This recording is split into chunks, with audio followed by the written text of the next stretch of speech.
এই প্রবলেমটা দেখো 8 to the power x plus one equals to 32 into 4 পাওয়ারে এক্স মাইনাস ওয়ান। কীভাবে সলভ করবো আমরা? 8 can be written as 2 cube, right? 2 cube whole to the power x plus one. 2 cube is 8, আর এদিকে 32কে আমরা লিখতে পারি 2 এর পাওয়ারে 5। 2 এর পাওয়ারে 5 হচ্ছে 32।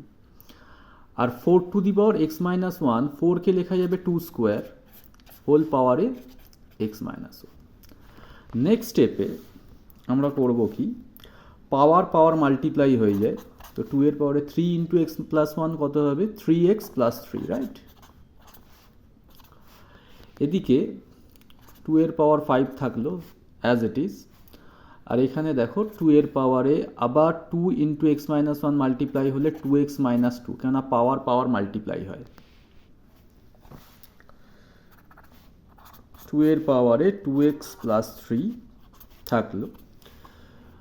সেম নাম্বারের পাওয়ার অ্যাড হয়, সেম নাম্বার পাওয়ার মাল্টিপ্লিকেশনের সময় অ্যাড হয়ে যায়, তাহলে 2 এর পাওয়ার কত হয়ে গেল? 5 প্লাস 2x মাইনাস 2। ওকে,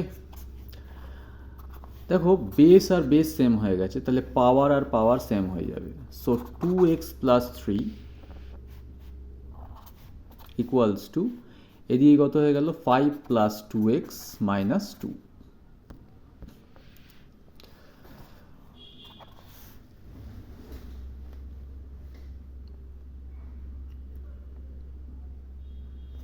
সরি, আমি এখানটা একটা ভুল করেছি, এটা 3x।